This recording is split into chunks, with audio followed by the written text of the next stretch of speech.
Hello student, स्वागत है आप सभी का MRY स्टडी में। सो हम आज अपने टॉपिक को आगे बढ़ाते हुए हम आज पढ़ेंगे C++ के बेसिक्स। आज हमारा ये इंट्रोडक्टरी पार्ट है और इंट्रोडक्टरी पार्ट में हम C++ के जो भी इम्पोर्टेंट टॉपिक्स हैं, जो कीवर्ड्स जो भी यूज़ होती है टर्मिनोलॉजी, या फिर हम ये कह सकते हैं कि जो जो इम्पोर्टेंट कंपोनेंट्स हैं जो यूज़ होते हैं इसमें, उनको हम आज इस वीडियो में देखेंगे। तो सबसे पहली चीज़ मैं आपको बता दूं, C++ क्या है। एक ऑब्जेक्ट ओरिएंटेड प्रोग्रामिंग लैंग्वेज है। तो C++ object oriented programming language की अगर आपने वीडियो नहीं देखी तो वो लिंक आपको डिस्क्रिप्शन में मिल जाएगी। C++ is an object oriented programming language, ठीक है। और इसको डेवलप किसने किया? AT&T बेल लेबोरेटरीज ने डेवलप किया 1979 में। और किसके द्वारा इसको डेवलप किया गया? बजाज ने स्ट्रॉसप्रॉप्स के द्वारा इसको डेवलप किया गया, ठीक है। Initially it was C with classes. तो C++ जो लैंग्वेज थी उसमें इसको क्या बोला जाता था? सी विथ क्लासेस, मतलब कि सी के साथ क्लास जुड़ी हुई है, तो मतलब आप ऐसे कह सकते हो।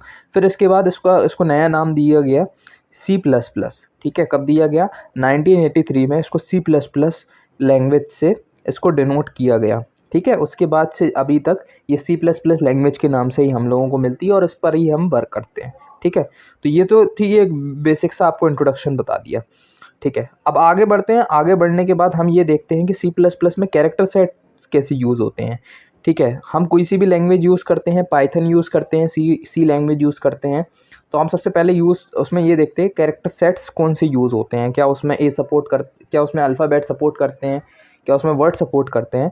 तो आज हम कैरेक्टर सेट्स में ये देखते हैं कि लेटर्स जो है हमारे वो कैसे सपोर्ट करता है। तो लेटर्स हमारे सारे सपोर्ट करते हैं। अल्फ़ाबेट्स लेटर कैपिटल में भी सपोर्ट करता है और स्मॉल में भी सपोर्ट करता है, ठीक है। उसके बाद डिजिट्स कौन कौन से सपोर्ट करते हैं? तो 0 to 9 जितने भी डिजिट्स हैं हमारे सारे सपोर्ट करता है, ठीक है। उसके बाद उसको आप मल्टीपल्स में भी लिख सकते हो, और जैसे आपको लिखना है 2, 3, 23, जैसे लिखना हो आपको वैसे लिख सकते हो। लेकिन नंबर्स तो हमारे 10 ही होते हैं, 0 से 9 तक, तो वो सपोर्ट करता है, ठीक है। उसके बाद स्पेशल कैरेक्टर्स जितने भी होते हैं हमारे, जो हमारे कीबोर्ड में होते हैं या फिर जो हमारे सिस्टम में इंस्टॉल होते हैं, वो सारे स्पेशल कैरेक्टर्स वो सपोर्ट करता है, ठीक है। इसलिए मैंने एक्सेट्रा लिख दिया जिससे कि आपको कन्फ्यूज़न ना हो कि कौन कौन से सपोर्ट, तो सारे सपोर्ट करता है, ठीक है। आगे बढ़ते हैं हम देखते हैं इसमें क्या और चीज़ है। C++ क्या है? किस सेंसिटिव लैंग्वेज है, ये चीज़ आपको यहाँ पर देखनी पड़ेगी। C++ क्या है?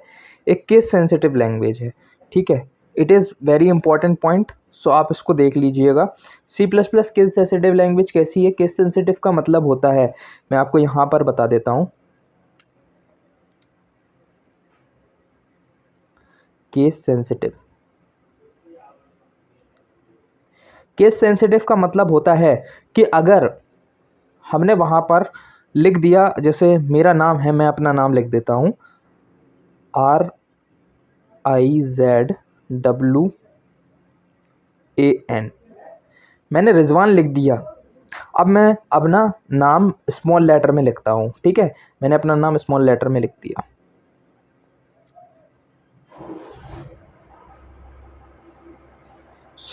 जो C++ का जो कंपाइलर है वो ऊपर वाले रिजवान को एक अलग तरीके से ट्रीट करेगा और नीचे वाले रिजवान को एक अलग तरीके से ट्रीट करेगा। वो इन दोनों में डिफरेंस देखेगा, वो ये नहीं देखेगा कि दोनों एक ही हैं, वो इन दोनों में डिफरेंस देखेगा।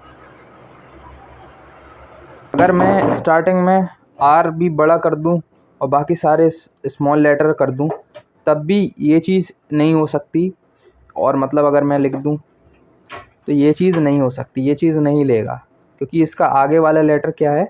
आगे वाला लेटर बड़ा है, ठीक है। तो ये इसको केस सेंसिटिव लैंग्वेज लेता है, मतलब कि अगर एक भी लेटर हमने बड़ा कर दिया तो उसको एक अलग वर्ड से ट्रीट करेगा ये। उसके बाद आ जाते हैं tokens. A token is a group of character that logically combine together. Logically combine together का मतलब होता है कि जो वर्ड्स हैं हमारे, अल्फ़ाबेट वर्ड्स होते हैं जो हमारे, और जो डिजिट्स होते हैं हमारे डिजिट्स, और जो स्पेशल कैरेक्टर्स होते हैं, तो उनको मिला के हम इसको यूज़ करते हैं, उसको मिला के हम टोकन्स का यूज़ करते हैं, ठीक है। तो टोकन्स जो होते हैं हमारे, वो जैसे कि पहले तो अगर मैं बोलूँ तो पहले कीवर्ड्स होते हैं, आइडेंटिफायर्स होते हैं, लिटरल्स होते हैं और पंक्चुएटर्स होते हैं और ऑपरेटर्स होते हैं। पंक्चुएटर्स और ऑपरेटर्स हम अलग वीडियो में पढ़ेंगे। आज की वीडियो में हम कीवर्ड्स, आइडेंटिफायर और लिटरल्स पढ़ेंगे, ठीक है। तो कीवर्ड्स और लिटरल्स का मैं आपको बता देता हूँ। देखो, सबसे पहले हम आइडेंटिफायर समझ लेते हैं, तो उससे आपको कीवर्ड समझने में थोड़ी सिंपलिटी हो जाएगी।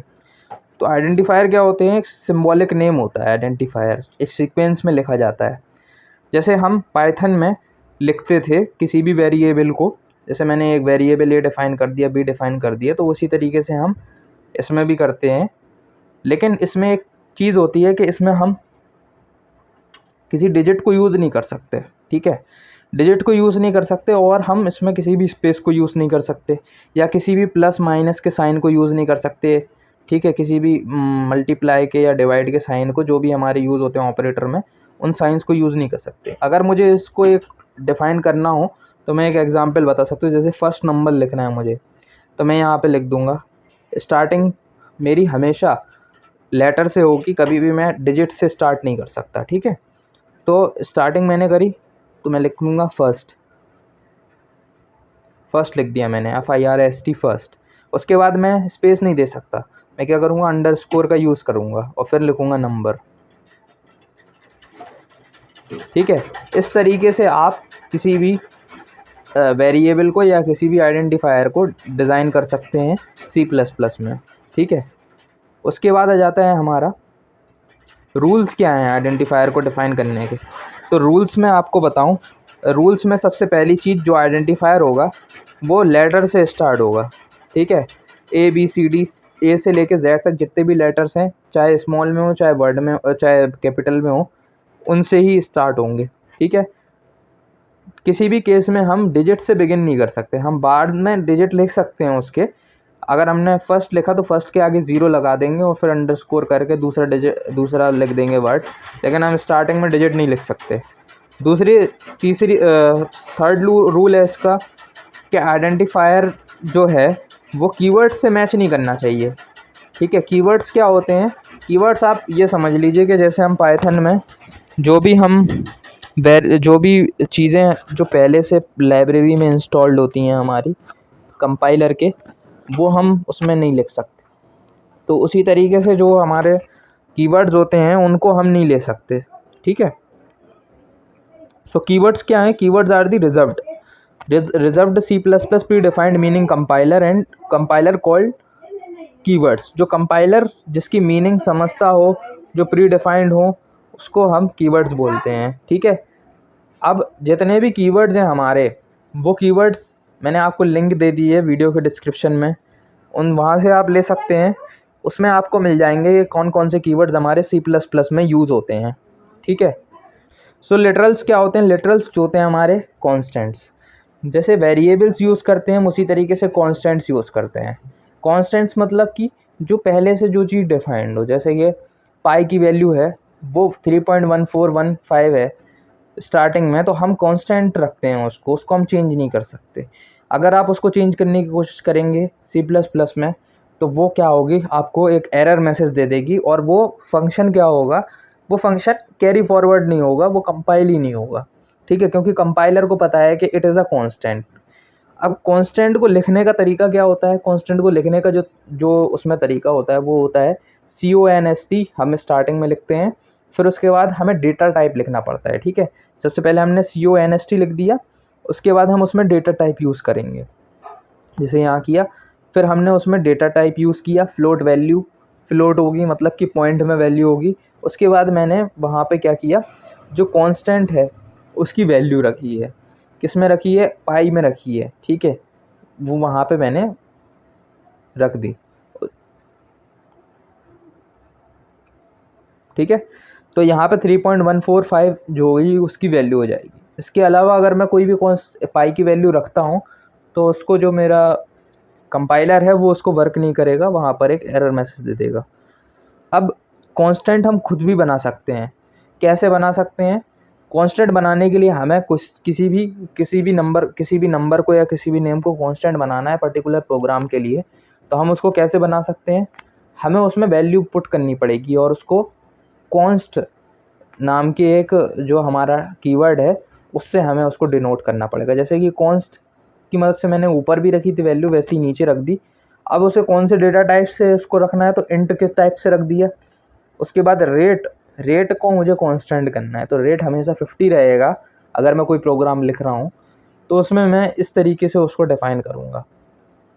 फिर कैरेक्टर्स में अगर रखना है तो उसमें ए कैरेक्टर ही हम यूज़ कर सकते हैं, तो उसमें हम इस तरीके से उसको डिफ़ाइन करेंगे, ठीक है। तो ये थे कांस्टेंट, लिटरल्स और कीवर्ड्स और आइडेंटिफायर्स, ठीक है।